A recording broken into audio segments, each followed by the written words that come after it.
Chercheur d'art à Paris, Olivier de Rinxin sur BFM Business. Chercheur d'art à Paris avec François Lafanour, la galerie Downtown, rue de Seine, fête ses 30 ans, il y a déjà 30 ans de Downtown. Et vous y défendez quelques artistes que vous exposez actuellement, et puis d'autres que nous allons évoquer. Alors en premier, Ron Arad.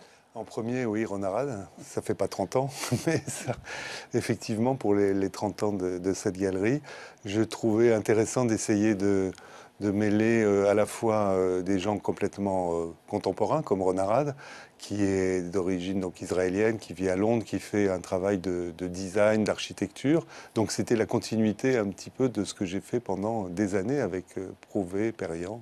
Vous n'avez pas le même chapeau que Ron Arad, et pourtant il est non, il est superbe, oui, il est superbe, mais... il a vraiment un look de berger. Hein. Alors, berger, certaines personnes trouvent qu'il y a un côté un petit peu médiéval aussi. Oui, le chapeau fait médiéval. Le chapeau fait médiéval, fait presque... Il a inventé ce chapeau, et puis je crois que maintenant on peut le trouver. Alors, montrez-nous ce que vous exposez à la galerie Downtown, œuvre de Ron Arad. C'est vraiment une œuvre...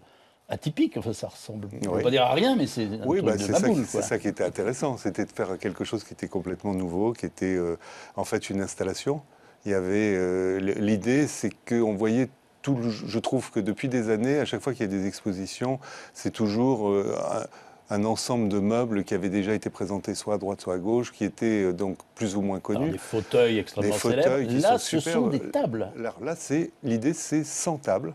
Mais en fait, on a modélisé la galerie, et Ron Arad a dessiné un espèce de parcours imaginaire qui ressemblerait à un plan d'une ville, où il y aurait des places, des rues, etc., tout en métal. Tout ça, ça couvre totalement la galerie, les murs de la galerie, et c'est découpé comme un puzzle géant. Et chaque morceau du puzzle est une table que je vends, donc qui est une table signée, unique. Et il y en a sur les murs. Hein. Il y en a sur les murs, il n'y en a pas au plafond, mais on aurait pu. C'est un petit peu le principe d'une installation, en fait. Et c'est ça qui en faisait l'originalité, puis qui créait un esprit totalement original pour l'exposition que je voulais faire. Et il y a bien l'esprit de Ron Arad qui a souvent utilisé ce matériau avec des reflets, des contre-reflets. Mais il y a l'esprit. Bon, l'esprit de Ron Arad, c'est d'abord la création d'un mobilier complètement original, différent. Il était aussi architecte. Donc il y a toujours la recherche de quelque chose de différent. La recherche de matériaux, c'est souvent, depuis quelques années, c'est le mobilier est fait dans un matériau très brillant, très, très agressif, si on peut dire, mais très réfléchissant. Et en fait, moi, je l'interprète du métal ou du verre? C'est du métal. C'est un métal poli. C'est donc un inox poli, souvent soudé sur de l'acier. Et l'idée, en tout cas, c'est comme ça que je le vois, c'est l'idée de réfléchir. C'est-à-dire que la réflexion, il reflète l'univers qui l'entoure, il reflète les choses qu'il aime, il reflète les artistes qu'il apprécie. Donc il y a une façon de jouer à la fois sur la lumière et sur la réflexion. Alors, on traverse la rue pour aller dans la deuxième galerie de Downtown, toujours rue de Seine. Bah oui, et là, ça, c'est Oscar Niemeyer. Alors, Oscar Niemeyer, c'est un monsieur qui a 105 ans aujourd'hui, hein, qui travaille toujours. Et je trouvais aussi intéressant dans la série d'expositions que j'avais voulu consacrer à tous les grands architectes, designers, disons, du XXe siècle, je trouvais intéressant de montrer en même temps un monsieur qui a connu Jean Prouvé, Le Corbusier, etc., qui a réalisé des bâtiments comme le siège du Parti communiste, qui a travaillé au Havre, qui a fait ce grand projet qui est Brasilia. Voilà. Donc, et puis, alors là, il y a des meubles qui sont des créations d'Oscar Niemeyer. Oui, alors il avait fait très peu de meubles, disons, de petites séries, et en général, c'était souvent du mobilier qui était fait pour les lieux qu'il avait réalisés. Et là, on a retrouvé une dizaine de meubles, ce qui est assez exceptionnel, et puis des dessins aussi. Vous êtes sûr qu'au siège du Parti communiste, ils ne sont pas meublés en Niemeyer? Parce que là, il faudra leur proposer de les revendre pour se refaire la caisse. Là. Oui, je crois qu'il y en avait, mais ça a été dispersé en partie. Donc voilà, j'ai pu récupérer quelques sièges qui appartenaient, je crois, au journal L'Humanité. Bon, et puis des photos qui sont des œuvres de bâtiments d'Oscar Niemeyer. Oui, absolument.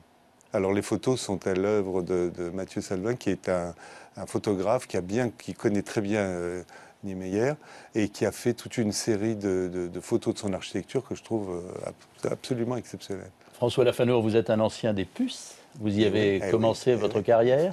La légende veut que vous ayez ramassé du mobilier à la cité universitaire. C'est pas une légende, je ne l'ai pas ramassé, je l'ai trouvé, je l'ai acheté. J'ai eu cette idée il y a très longtemps. Effectivement, quand je travaillais, j'avais commencé après mes études je ne savais pas trop comment faire, je me suis mis aux puces en me disant qu'est-ce que je vais bien pouvoir trouver à vendre.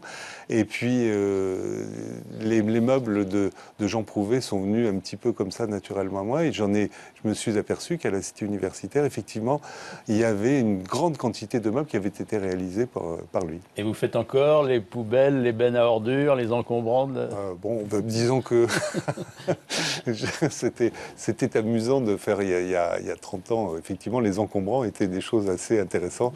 On a un petit peu arrêté, maintenant on fait plutôt d'autres domaines. Alors c'était la fête des puces l'autre soir, je vous invite à y faire un tour en compagnie de Philippe Starck et de Bruno Leroux, le président du groupe socialiste à l'Assemblée, qui est le député des puces, un ancien du quartier. Oui. Voilà. Bon, nous allons aux puces pour la fête des puces.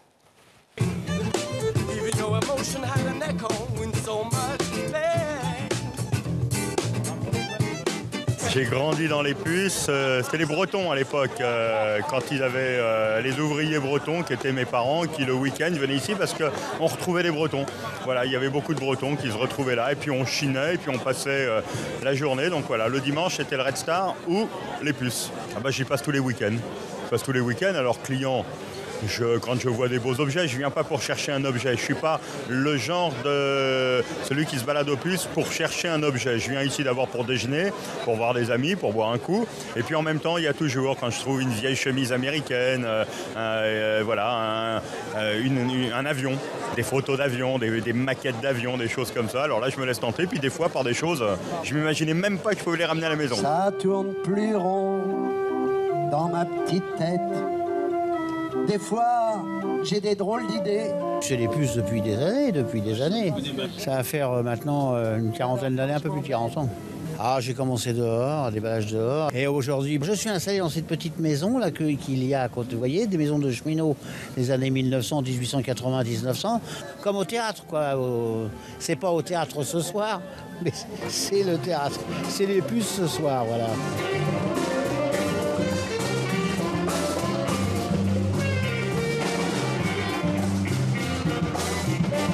On arrive à faire en sorte de retrouver de l'envie, retrouver de la confiance, retrouver de l'envie de rapports humains. C'est des rapports humains les puces, c'est pas simplement des marchands, donc voilà. Il faut retrouver un peu d'envie de vivre ensemble dans ce pays, de capacité à dépenser aussi un peu d'argent, donc ça c'est important que ça reparte assez vite et puis vous verrez les marchands, ils se rassurent assez vite dès que ça va mieux. L'amour pour les puces et les puces c'est intemporel. On voit du Starck, en vente, bah oui, vous savez, parce que c'est le côté vétéran. Le restaurant, oui, c'est même un petit peu une idée à moi d'ailleurs, et parce qu'en fait je cherchais un stand pour moi parce que j'en avais assez de voir les autres à midi sortir leur boîte de cassoulet et manger devant eux, et je me suis dit je vais avoir un stand pareil, et ça s'est fini en restaurant. Ce qu'on cherche aux puces c'est de l'humanité, et ce qu'on trouve aux puces c'est de l'humanité, de l'élégance, de la culture, de l'humour, une société utopique réussie où les maisons ont l'échelle humaine, les rues ont l'échelle humaine, où les gens travaillent ensemble depuis toujours, ils sont engueulés, ils sont réconciliés, ils sont aimés, ils sont détestés, mais ils vivent ensemble. Donc c'est un village de rêve pour moi. Voilà, ainsi parle Philippe Starck, les puces, village de rêve. Oui, vous avez aimé les puces quand vous y étiez? Oui, j'ai aimé, j'ai eu un stand pendant quelques années. Et j'aime toujours y aller. J'avoue que j'ai toujours un grand plaisir à Et tant qu'on y est, Philippe Starck, un jour il sera exposé chez vous? Philippe Starck, en tout cas, moi j'ai déjà acheté de nombreux meubles qu'il avait fait pour différents cafés, des choses comme ça. Je trouvais que c'était intéressant. Au niveau fonctionnel ou création? Non, au niveau fonctionnel, pas toujours. Au niveau création, je trouvais que c'était vraiment superbe. Et je pense que ce seront des choses qui resteront vraiment de façon remarquable. Il a quand même, moi je trouve que c'est un personnage étonnant qui a, grâce à lui, on a eu des nouveaux types de cafés. Ça a complètement transformé le paysage et de l'hôtellerie et des cafés. Je trouve que, ne serait-ce que déjà, ça c'était assez extraordinaire. Et le fait qu'il soit entré à l'Élysée comme créateur de mobilier, ça vous semble donner un label, Je ne sais pas, mais en tout cas, je pense que c'est un personnage extrêmement intéressant vraiment talentueux. Voilà, c'était la fête des puces, mais vous avez organisé pour les 30 ans de la Galerie Downtown une fête également, avec quelque chose qu'on n'a jamais vu nulle part. Vous avez un gâteau d'anniversaire qui ressemblait à une bibliothèque de Charlotte Perriand. Oui, tout à fait. Bah oui, parce que ça fait 30 ans que je m'occupe d'essayer de promouvoir un petit peu toute l'œuvre de Charlotte Perriand. Et donc, je pense que les gens qui étaient autour de moi ont trouvé que c'était un petit clin d'œil sympathique de faire un gâteau en forme de bibliothèque. Mais on l'a mangé ou on l'a pas mangé, ce gâteau? Je l'ai gardé. Alors, Charlotte Perriand, c'est un amour fusionnel de longue date. Oui, Charlotte Perriand, ça fait des années que, tout à fait par hasard, j'habitais il y a très très longtemps d'ailleurs dans le même immeuble qu'elle, sans savoir que c'était elle, quand j'étais étudiant. Et puis finalement, je me suis au fur et à mesure passionné pour le travail que je trouve vraiment très très fort, très intéressant. Et j'ai fait de nombreuses expositions. J'ai essayé de continuer à montrer à quel point elle avait, en tant que femme, une des femmes importantes du XXe siècle. Elle n'est pas... Les gens qui disent que ça fait un peu cher le tabouret à traire les vaches. Disons, voilà, non, la formule est amusante, mais le tabouret n'est pas vraiment à traire les vaches. Le tabouret est plutôt, en fait, très japonisant. Il est très, très joliment fait. Et quand on le regarde de très près, on s'aperçoit qu'on est très, très, très loin du tabouret à traire les vaches. Un mot encore sur votre activité de galeriste. Vous allez faire partie du corps expéditionnaire français qui va aller à New York pour The Salon. Oui. Dans quelques jours. On se déplace en grande quantité pour aller faire ce salon de New York, qui est une ville que moi j'adore et dans laquelle il y a une clientèle qui est historiquement très très favorable et très intéressée par tout ce qu'on fait en matière de 20e siècle. Il y aura vraiment une forte délégation française pour The Salon, qui ne sera pas downtown, mais qui sera à l'Armory. À l'Armory. Merci à vous, François Lafanour, d'avoir participé à ce Chercheur d'art à Paris.